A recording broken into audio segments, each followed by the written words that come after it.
Saya mau tanya Bante. Guru Buddha mengatakan sepanjang hidup manusia banyak mengarungi lautan penderitaan. Tapi mengapa pula mengatakan hidup sebagai manusia suka didapat? Apa maksud perkataan beliau? Hidup sebagai manusia Suka didapat. Sukar didapat. Iya, Bapak ini berbicara melebihi konsep komunikasi. Terima kasih Pak Otun ya, terima kasih. Ya mohon jangan dianggap serius kalau dengan saya ya. Ini supaya silakan tadi yang kedua ya Bapak silakan. Bapak yang dari fraksi samping apa ya? Dari Bekasi. dari Bekasi. Ya silakan Pak Saya Sanjaya. keluar karena 3 jam dari Bekasi ke Pluit. Silakan. Mari kita beri tepuk tangan untuk Bekasi. Pertanyaan saya yaitu yang segar-segar saja. Iya. Tadi Bante dimabuk cinta. Ya. Kalau saya bertanya di mana ada apa dengan cinta? Bante pernah ceramah itu ada apa dengan kasih? Iya. Kemudian yang saya tanyakan, perasaan seseorang mencintai seseorang, Iya. apakah itu bisa dipengaruhi oleh kekuatan luar? Kekuatan luar. Ya, seperti misalnya dipelet atau seperti itu. Iya. Menarik sekali. Ini orang Bekasi kok ceritanya dipelet aja ya. Enggak. Silakan. Saya harus menyarankan harus bikin topik di sini cinta dan pelet gitu.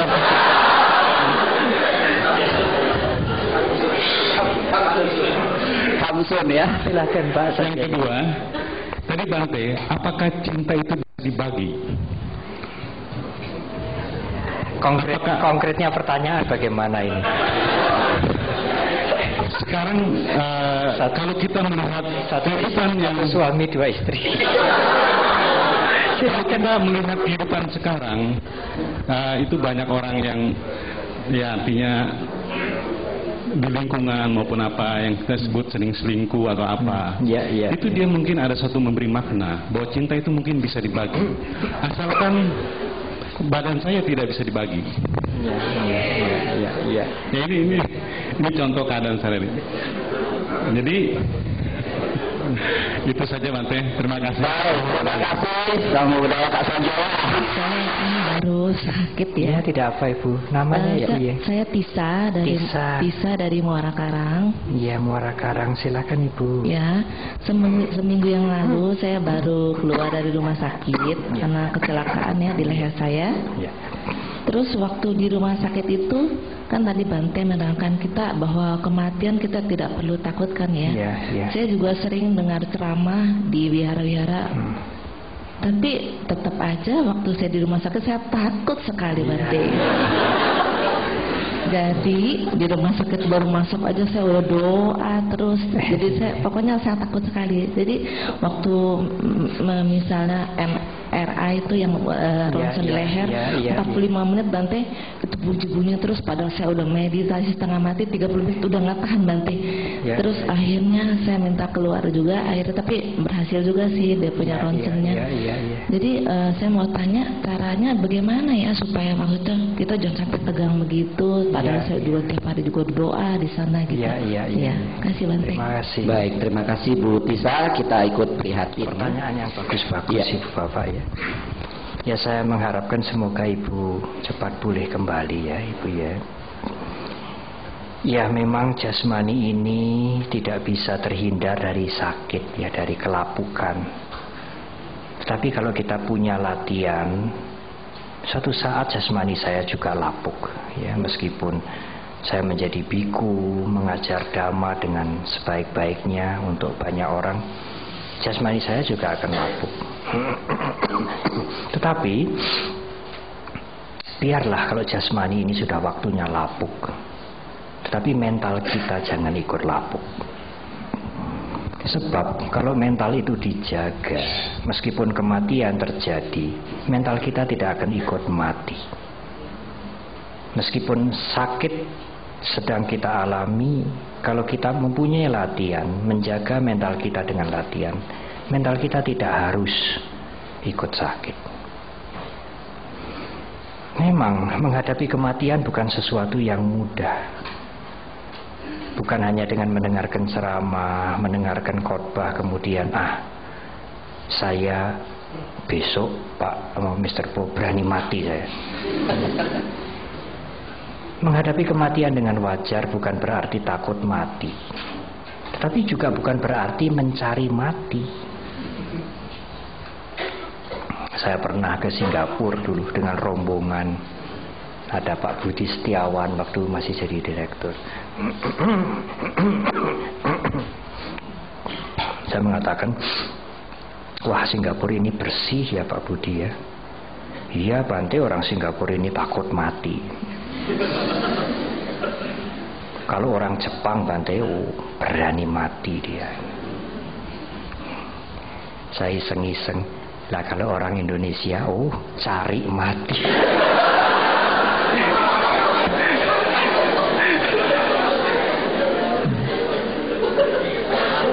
Ibu bapak, ada yang salah paham. Agama Buddha ini memandang segala sesuatu dengan negatif. Hidup ini maya, dunia ini maya. Tidak pernah.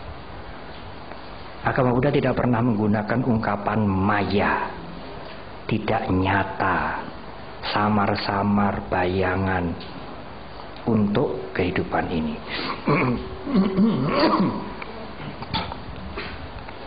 Tetapi agama Buddha mengingatkan kita bahwa alam semesta ini, sekitar kita dan kita ini tidak kekal.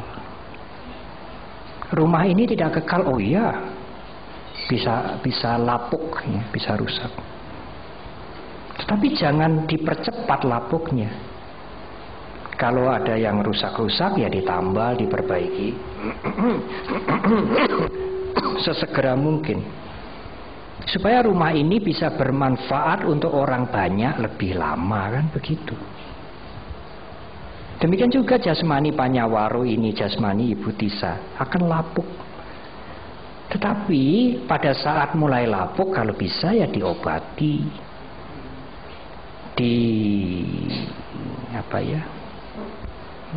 disembuhkan supaya jasmani ini bisa berguna untuk orang banyak lebih lama.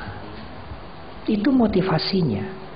Motivasi kita itu kalau jasmani kita sehat ini, kita bisa enjoy, kita bisa bersenang-senang lebih lama. Oh tidak. Dengan jasmani yang sehat, yang bisa bertahan agak lama, saya bisa berguna lebih lama untuk orang banyak. Karena itu kalau sakit saya harus obati. Iya, meja ini tidak kekal. Kita tidak mengatakan maya. Ini meja ya meja. Tetapi ini tidak kekal, ini berubah setiap saat. Ini tidak maya. Tetapi ini berubah, ini tidak kekal, ini mudah terkena penyakit dan akhirnya kematian. Tetapi sebelum betul-betul hancur karena kematian, saya akan menggunakan meja ini, menggunakan pulpen ini, menggunakan jasmani ini semaksimal mungkin untuk orang banyak.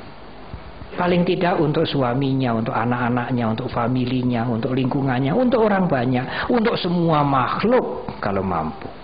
Sebelum ini betul-betul hancur, tidak bisa diperbaiki lagi.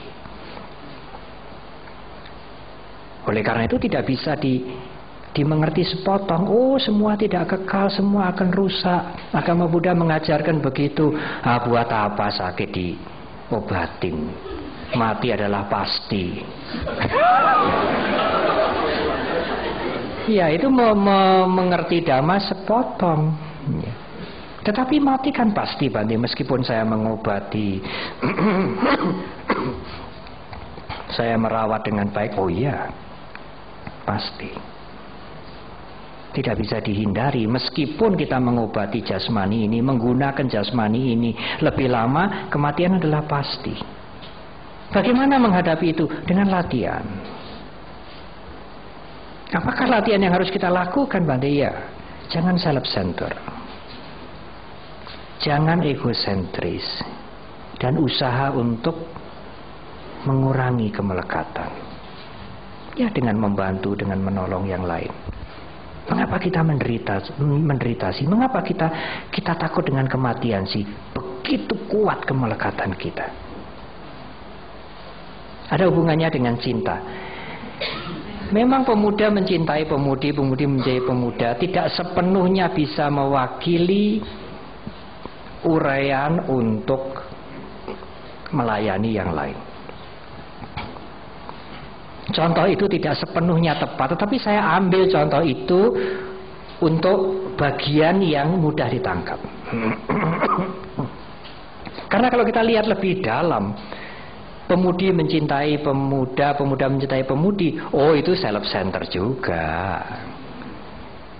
Kalau sudah sang pemuda sudah berkorban, sudah membahagiakan pasangannya lari, wah, kiamatlah dunia ini, habis. Lebih baik kebalik papan. Kan begitu. Mengapa dia menderita? Karena dia terikat kepada pasangannya itu. Semakin dia terikat, semakin dia menderita. Hidup ini menderita, tadi Pak Kok Jun, ya. Tetapi tidak seluruhnya penderitaan.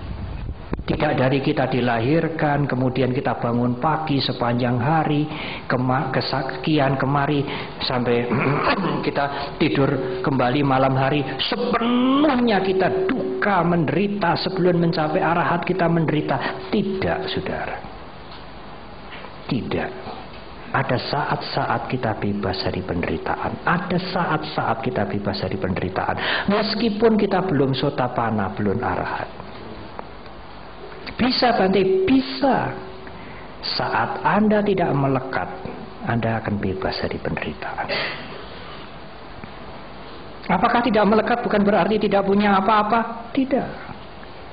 Masih ada jubah, masih ada perabotan, masih ada rumah, tapi tidak melekat. Siap menghadapi pada saat terjadi perubahan. Cinta dalam pengertian Buddhis bukan memiliki, bukan cinta emosi. Aku cinta kamu, aku senang kamu, aku ingin mempunyai kamu. Tidak. Cinta dalam pengertian Buddhis adalah cinta yang sangat rasional sekali. Cinta dalam pengertian Buddhis adalah cinta melepas untuk memberi, bukan ingin memiliki. Kalau Anda cinta ingin memiliki, itu bukan metta, itu bukan karuna. Metta atau karuna, kasih atau cinta kasih atau kasih sayang dalam pandangan Dharma, dalam pandangan Buddhis adalah cinta yang melepas, cinta yang memberi, bukan cinta untuk aku ingin memiliki kamu. Amat berbeda. Pada saat Anda mulai memiliki, Anda mulai membuat penderitaan. Pada saat Anda mulai memberi, Anda mulai membebaskan diri dari penderitaan. Meskipun belum total, meskipun belum arahat. Saya sering memberikan contoh, kemarin saya memberikan contoh pot. Kalau Anda punya pot hadiah dari teman, dari Jepang atau dari Tiongkok, 30 juta, 20 juta. Kemudian pagi-pagi pembantu Anda ngepel, perang pecah. Bu, potnya pecah. Di sini. Berapa lama kamu ikut saya? Berapa tahun? Matamu di mana? Marah-marah. Siang ketemu anaknya itu, pembantunya itu, sini. Sore ketemu, sini. Besok ketemu, sini. Marah, ketegangan, penasaran. Kita dibakar oleh kebencian, Ibu Bapak.